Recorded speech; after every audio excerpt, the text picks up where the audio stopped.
everyone, welcome to my channel. My name is Jenny. I'm so excited to be here today to share with you part one of 3 videos I'll be making for the Diviners by Margaret Laurence Readalong. So we were reading this week parts 1 and 2, and part 1 was called River of Now and Then, and part 2 is called The Nuisance Grounds. So one of the things I wanted to share with you before we get into talking about the novel itself is that I'm also reading Dance on the Earth, Margaret Laurence's memoir, and I've really just started. But one of the things she mentions in the introduction is how The Diviners is a spiritual biography of hers. And I thought that was a really interesting idea to think about while reading the book. And what she means by that, in my interpretation, is that while the events that happen to Morag Gunn, our main character in The Diviners, are not the exact events of Margaret Laurence's life, the spirit of Morag, her passions, her struggles, her determinations, all those things, the essence of who Morag is similar to Margaret Laurence's life trajectory, her path. Maybe even Morag is a version of Margaret herself that she wishes she would have been, or something to that degree. So I really enjoyed holding that in my mind as I was reading through the first parts of this book. And the first parts of the book set us up into kind of 2 places. So River of Now and Then establishes us in the present day for this novel, which is the late 1960s in Ontario, in a rural area by a river. And this is where our main character, Morag Gunn, lives currently. She's 47 years old. She's an established writer, successful to the point of being a working writer, living off her work, and being fairly well known to the point where people are phoning her and asking for advice on how to become published authors. The other problem with her in this moment is that her 18-year-old daughter, Peek, which I believe her full name is Piquette, all of the things about Piquette will be unveiled further on in the novel, has left. She has taken off in the way that young people do, especially in this time frame. You're thinking of a teenager in the late 1960s who's kind of a free spirit, hippie style. She has left, and she has not contacted Morag since that time. And so Morag, as mothers do, is worrying about her child, is hoping every time the phone rings that it is her child. And of course, this is the 1960s, so there are no ways for her to trace her cell phone location or anything like that. So she is, out of any power in trying to figure out where her daughter might be. She has to just trust that hopefully her daughter will contact her.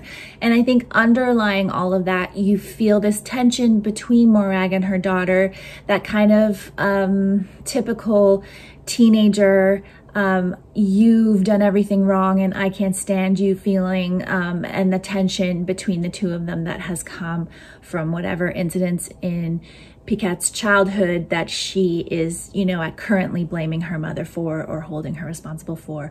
There's also that sense of the difference of the generations. So this alienation between the parental generation and the child generation. So that is kind of our first established part of the book. And we also are introduced to a few characters, a family that lives across the river who used to live with Morag, and a neighbor who is a water diviner, Royland, who also does fishing and is a friend of Morag's. So you know that she is isolated because she wants to work, but she's also has a community around her, and she has this life that seems in a lot of ways rather idyllic.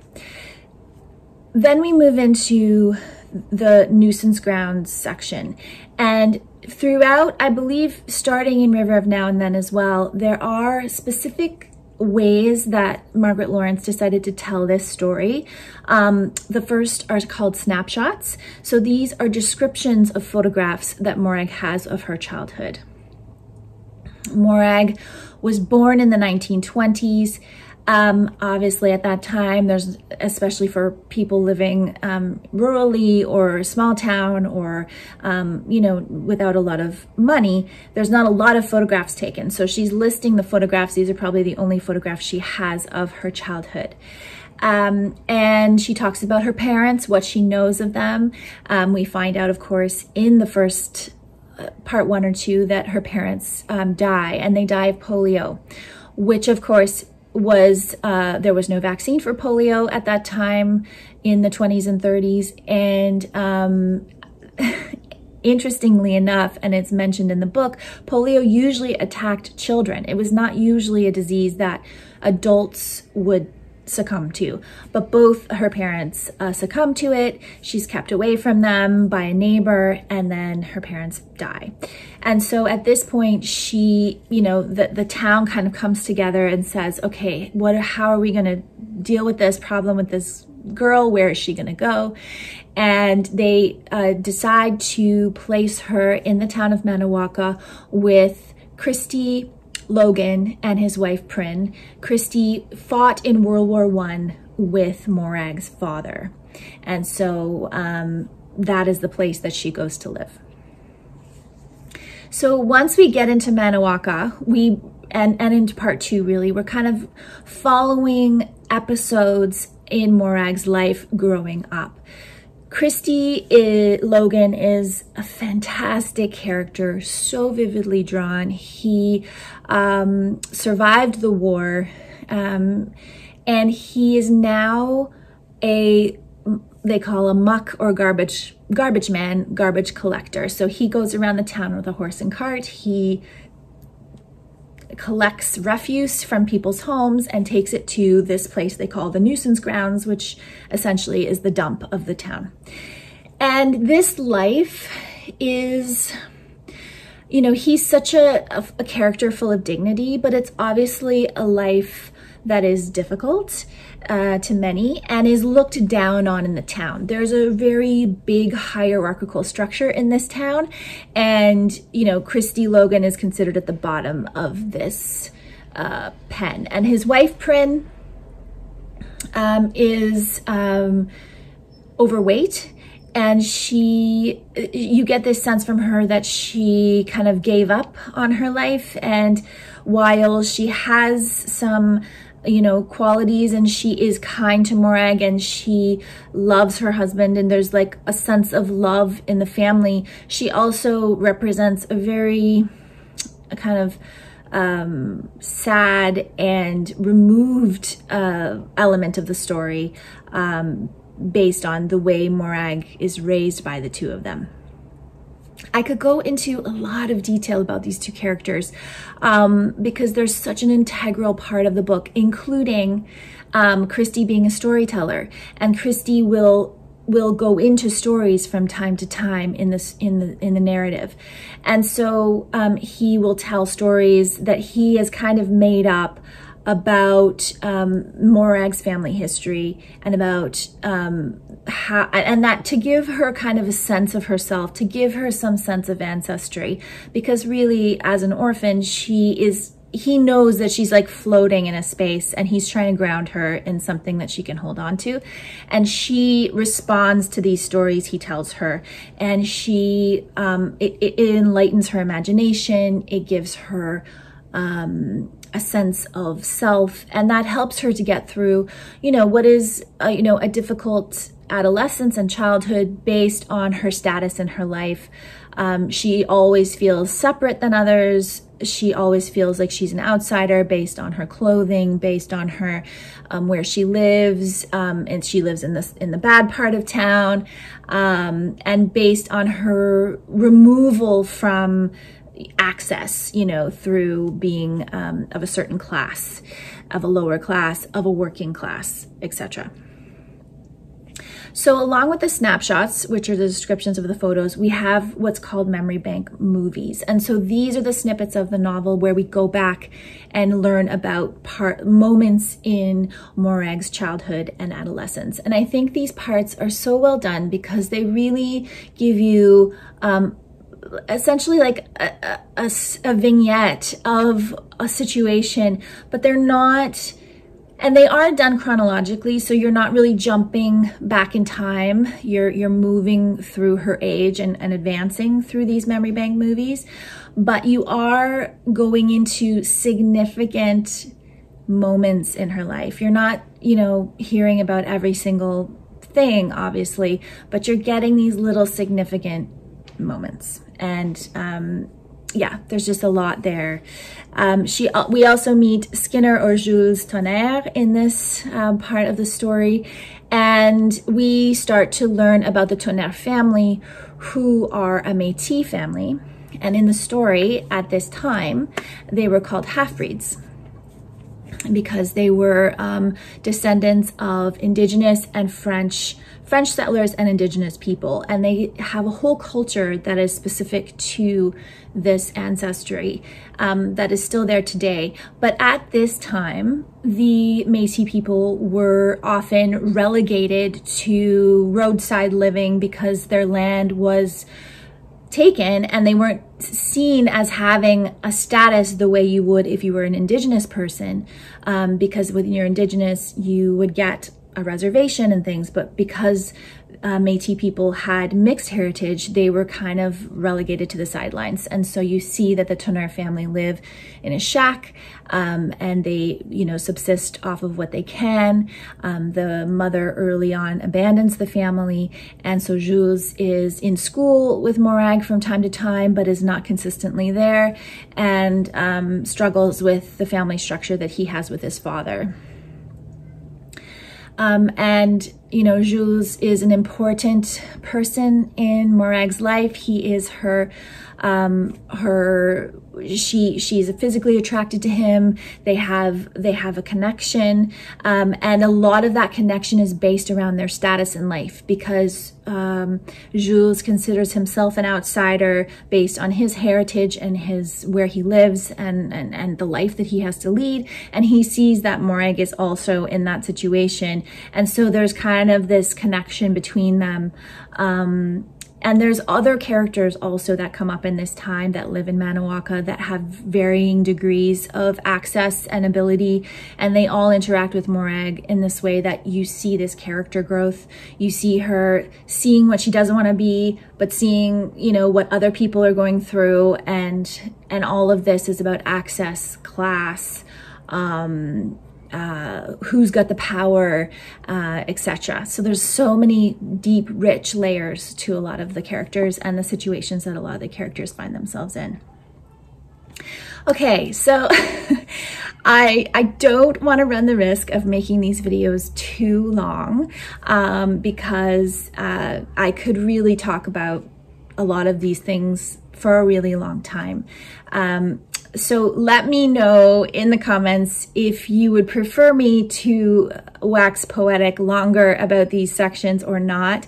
But for this first video, I'm going to try to keep it fairly succinct, just so that, you know, I don't make, you know, 45-minute videos for this every time. But I did want to just read out to you a few quotes that I thought were so profound, and just, you know, put them out here for you to think about for discussion later. Obviously in the live chat, we'll be able to go into more details about some of these things than we can here today. So on my version, which is this one of the novel, on page 44, Morag says, one of the disconcerting aspects of middle age was the realization that most of the crises which happened to other people also ultimately happened to you. You know, there's just so many gems like that in this book, where, especially for myself, because I am actually turning 47 this year, so I feel this, you know, a special kinship to Morag in this moment of, you know, what is middle age? How is middle age affecting me? And when they say mid-age crisis, they say it for a reason, because there is a lot of self-reflection that happens at this time in your life. Page 49, And here Morag is kind of talking about Peak and her daughter and having more kind of internal dialogue. But she says, a popular misconception is that we can't change the past. Everyone is constantly changing their own past, recalling it, revising it. What really happened? A meaningless question, but one I keep trying to answer, knowing there is no answer. So I love this too, in this sense of memory. You know, we believe we know what happens in our lives and that we are holding it correctly in our mind. But that's not necessarily true. And I think one of the themes of this book, it being called The Diviners, is this idea of an interpretation of life, an interpretation of truth, how different people see things differently. And the version of what is actually true is not actually attainable because we're all just coming from our own subjective experiences. So another beautiful theme that I really love in this novel. The next quote I wanted to share with you is on page 80. And this is Royland, who is Morag's friend, saying, once he used to ask her if she was doing any writing these days, until he learned that the only meaning the word work had for her was writing, which was peculiar, considering that it was more of a free gift than work when it was going well, and the only kind of work she enjoyed doing. So, there's a lot of this, more so later on in the book when Morag becomes very invested in her work, and she is, you know, developing her life as an artist. These type of questions come out quite a bit and are so profound and beautiful to read and think about as an artist myself. So I really identify with that. This quote on page 88, I wanted to share because of the nature of writing. Margaret Laurence is a brilliant writer, so many levels. This is an example of how beautifully she can evoke nature. The night river was dark and shining, and the moon traced a wavering path across it. Morag sat cross-legged on the dock, listening to the hoarse, prehistoric voices of the bullfrogs. Somewhere, far off, thunder. Incredibly, unreasonably, a lightning of the heart. I mean, what can I say? I mean, to me, like, it's just, you know, that is so amazing to evoke the moment. Like you feel that moment. You can be sitting there on that dock in that moment and understand that sense of, like, when you're sitting there just being in nature, what can help you to feel better? What can improve your mood? And then finally, last quote from this section is 97. And this is something that I remember being really aware of the first time I read the book, and something that I thought was done so well is that Morag as a teenager and as a child is actually, she loves Christy and Prynne, who are raising her. She loves them deeply, but she is also extremely embarrassed by them. She knows, she can sense how they are standing out in the town. And you know that a lot of people, all they want to do is blend in. They don't want to stand out. They don't want to be different. And so Morag struggles between this sense of love and great gratitude towards them and this sense of loathing and embarrassment. And I think that that is true of many, many people as teenagers, and maybe even into adults, where you love someone so much, but the way they are also completely grates and irritates you because of the way they are in the world and how embarrassing it is and how you just wish they could be something else. But at the same time, you want them to be who they are. So it's this very conflicting feeling. And here, while Morag is out, she is out with some friends, and she sees Christy interacting with these other men. And she sees these men, they're both lawyers, I believe, these men disdain for Christy and the way they are condescending to him. And so this is her reaction to that. Morag stifles a laugh, but wants to cry, wants to go out there and be with Christy. Also wants Christy not to be there, just not to be there at all. And if she had a loaded gun in her hands this very second, would take careful aim and shoot him in the throat. Failing a gun, a stone. Or maybe would shoot McVitie and Pearl barristers and solicitors. she does not move. So it's like, I just love that description. I just love it. And I think it's so poignant and it's so true. What I love about good novels is when they can find emotions and things that you felt yourself and describe that. And so you connect with it on that emotional level. Okay, so that was parts 1 and 2 of The Diviners by Margaret Laurence. I would love to hear how you're getting along with the first parts of the book in the comments down below, and happy to have a conversation about anything that stood out to you in these first 2 parts. I will see you next Saturday with the part 3 section, I believe, is what is going to be in next week's video. Yeah, part 3. And I hope you are enjoying this read along, and I will be back again soon with another video. Thank you so much for watching.